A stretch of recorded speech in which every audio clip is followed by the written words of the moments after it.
In true fasting, you begin to harmonize and synchronize with heaven's programs and heaven's agendas, because the flesh is being destroyed.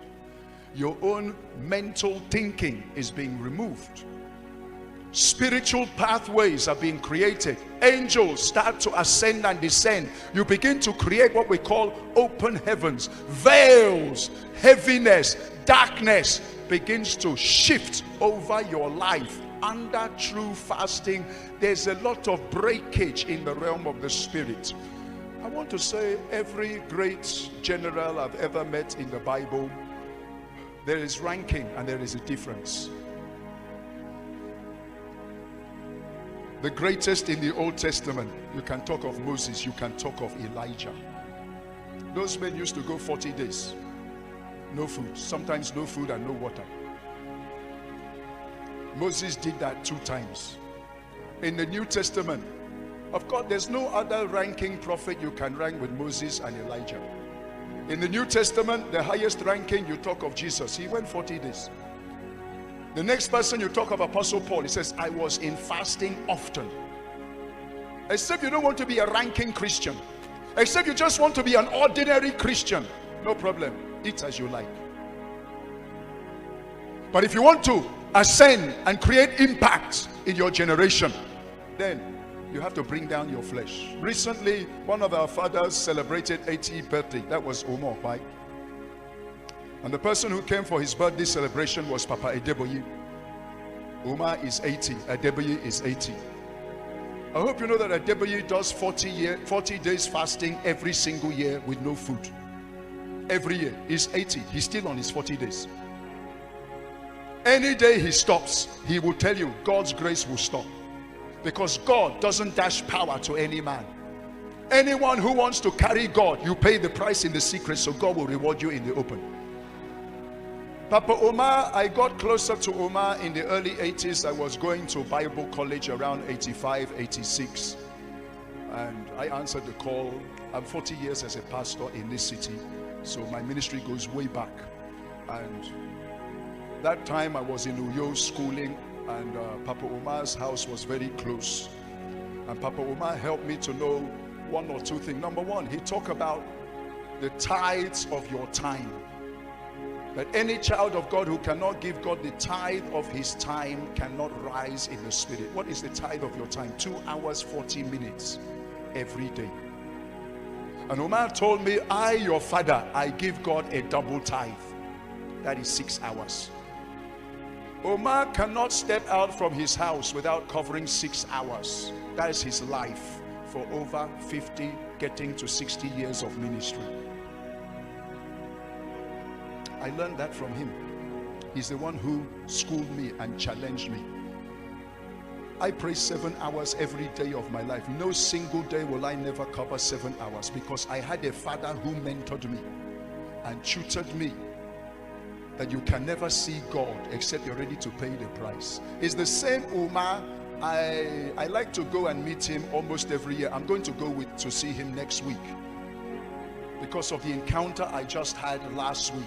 When you have encounters, look for the men who encountered you and find a way to sow into their life so they can now seal it in the physical. So last time I went to Omar asked me, are you still praying?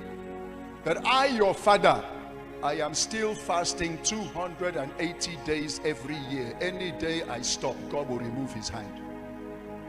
A man of 80 years, he's fasting 280 days every year. You are eating 280 days every year. And you're wondering why you don't see God. You will never see God. We're talking about supernatural encounter. Supernatural encounter. For you to draw the hand of God down, it's not a joking matter. Every great general in the Bible, they pay the price. Every great general you're seeing here in the earth. I listened to Romy Osai, his own, he was on fasting for almost 3 years. In fact, it was 2 years and 6 months of fasting. Before one day he came back, entered his house, and 3 angels just appeared in his room. That was where he entered power ministry. That's encounter. That's encounter. Are you still there? I have a covenant partner. His name is Effiong. We have been in this game. Because to us it's a game. We are playing game. That game we are playing is every January like this. Ephraim will lock himself for 30 days. He has been doing that for 33 years now. He will not come out. He will not see the face of any human being. The only person he will see is me. I'm the one who will go there. I'm coming from Akpabio. I was with him today. We prayed together for hours. I was with him yesterday. I was with him Wednesday was Prayer City. The other day I was there. That is how I keep on driving down to Akpabio for us to pray together. And he has been on that for 33 years. When you say there is a man who is coming to speak to you, Reverend Theo, he's a voice in the city. You don't become a voice, sir, anyhow. There's a price you pay in the secret. I don't know if I'm talking to somebody who wants to be a voice. I don't know if there's somebody who wants to rise here. Yeah. Oh my God. Oh my God. Oh my God. Well, we thank God for those men who went on a total 7-day fast to close an old chapter, an old book, a faulty foundation, a faulty administration, and to open a new chapter, a new book, a new order. It took a 7 days fast to do that.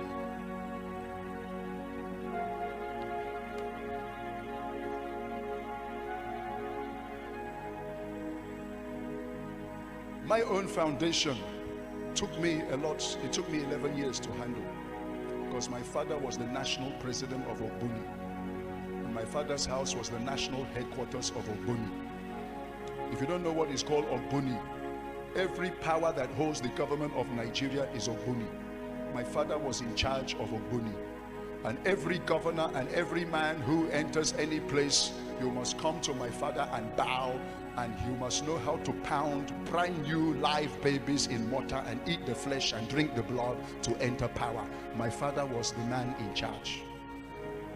When you come from a foundation where your father is Oga in charge of Ogboni fraternity, my father was also in charge of Ekpe. Whether you talk of traditional as far as Calabar Cross River, or you talk of national, my father was Oga in charge. And that is my foundation. And for me to be able to ascend from that foundation, brother, it wasn't easy. It took me dying in God's presence.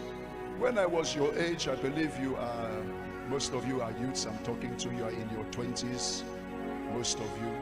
I think I did my first 9-day fast when I was 20, 21 years of age. 9 days, no food, only water.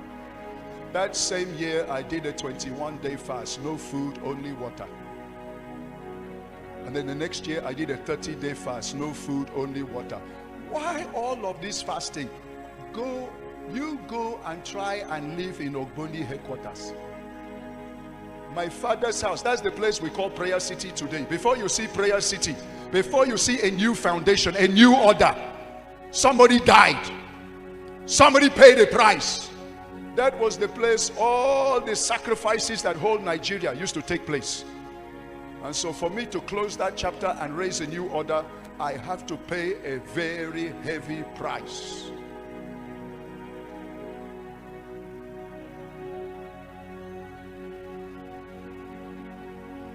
And I thank God today, the price is speaking. The price is speaking.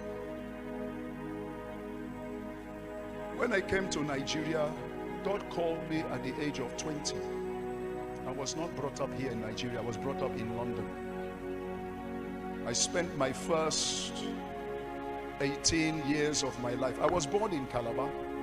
My father is a Calabar man. My mother is a white woman, an English woman. That's why this pointed nose is not made in Aba, it's original.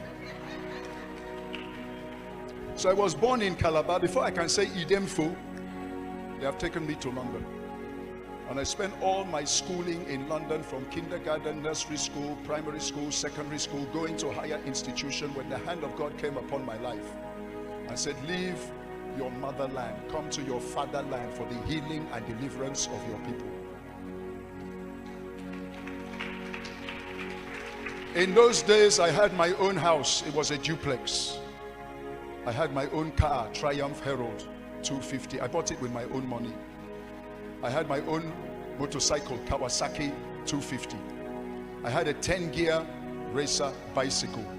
And God said, leave your motherland, come to your fatherland for the healing and deliverance of your people. I don't know Calabar. I was a baby when I left Calabar.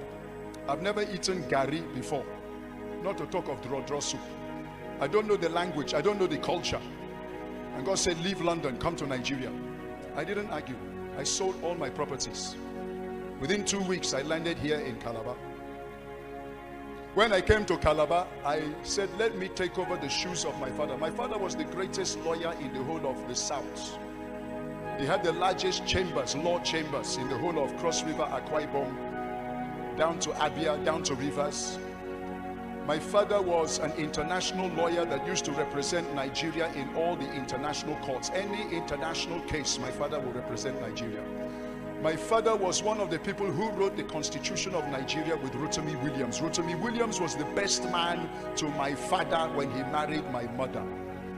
So when I came to Nigeria, I said, okay, seeing my father has a chambers, let me now go to study law. Let me go to University of Calabar, seeing it's one of the best law schools in Nigeria. And so I went to study law in Unical, and God came to Unical and said, I didn't call you to be a lawyer. I called you to be a deliverer to your people. So leave this place and go to Assemblies of God Bible College, Uyo.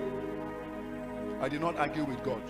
I packed all my things. The next day I was in Uyo Bible College. And I answered the call under the Assemblies of God. And the leadership of the Assemblies of God sent me to be an assistant pastor at a place called Etinian Abasi under the Reverend FCM Obuji. I was 21 years of age. I became an assistant pastor to a church of about 800 members, 800 attendants.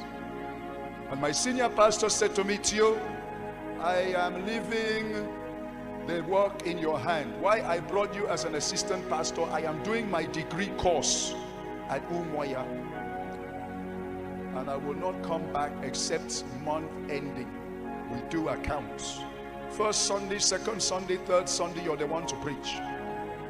All the Bible class, you're the one to preach. Sunday school is in your hand. Who am I? Johnny just come. Born again, only 2 years. Newly arrived from United Kingdom. Spent 18 years in London. That time, if you hear me speaking, you will not hear my tonation. I used to speak like a proper Englishman. You understand what I'm talking? That is how I used to speak. When I'm speaking to you, you have to strain your ears to hear me.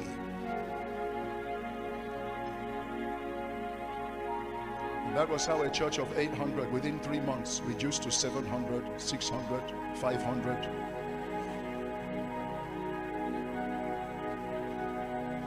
And my senior pastor called for a round table discussion to find out why, what is happening, what is going on. Everybody should open up and feel free to speak out your mind. What is the problem of this church? The first person to lift the hand was the choir mistress. I have noted you, choir mistress. It is well with you. The choir mistress said, Reverend, we will not hide from you. This boy you brought to us. He didn't call me Pastor Boy. He's an empty container. He's a square peg in a round hole. He has nothing to offer. He has nothing to deliver. We don't even understand what he's talking. That, Reverend, if you don't want this church to scatter all, carry him, throw him anywhere you can throw him. Bring us somebody who can fit us, who we understand, who we can flow with, who will help us, not this kind of boy. The second person that stood up was actually the husband of that woman. He said, Reverend, what my wife is saying, she has not even said even one half. It's bad. And my senior pastor stood up and collected the microphone and closed the meeting. And He said, there's no need to continue with this meeting. Me, I was so embarrassed. And the worst of all was that my mother had flown all the way from London to Nigeria to visit me as her son. And she was sitting in the front row that day and saw how her son was disgraced and humiliated and rejected. She was weeping, me, I was weeping. I couldn't even wait for them to share the benediction. I carried my bag and I ran to that time I was living in 10 by 10. I have no furniture, I have only one bed. I don't even have a fan, whether ceiling fan or standing fan, I don't have. I don't even have a wall clock.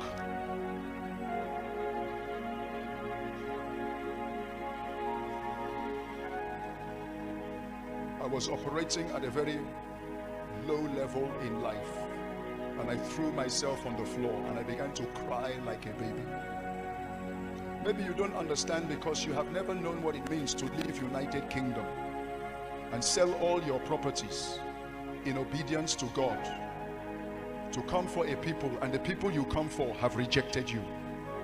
I wept like a baby. I wept until there was no strength, no energy left in me. I was sobbing. I said, God, where are you? You told me to leave UK. I've left UK. You told me to leave law studies. I left law studies. I have left everything. And look at what is going on here. They say I'm an empty container. They say I have nothing to offer. And then I heard the still small voice of God came to me and said, son, what they say is correct. You are an empty container. You have nothing for your generation. So I give you a choice. If you want to have a meaningful life, what you have not been doing before, because you are coming from London, and in London you don't believe in prayer, you don't believe in fasting, you believe in technology and science. But now I've come to tell you there is more than technology and science. There is me, Jehovah God. And for you to meet me, go on a 30-day fast. You will eat food once a day from 12 midnight. You must make sure in that 30-day fast, every day you must read a minimum of 20 chapters of the Bible. Read 20, 30, 40, 50 chapters every day. Spend time, struggle to pray. I know you are coming from London, that you people cannot know how to pray, but this time you must struggle to pray. If you don't know how to pray, just roll on the floor and cry. That was how I was crying for 30 days and 30 nights. At the end of the 30 days, my senior pastor called me. Theo, come on. You're the one to preach this Sunday. I said, Reverend, I beg you. May you now preach. You do the preaching. Me, I will kneel down. I will pray for you. I will give you backup. I can't face them. You face them for me. He said, Reverend, he said, Theo, they may not like you. Me, I like you. Go and preach. When you preach, I'm the one who will kneel down and give you backup.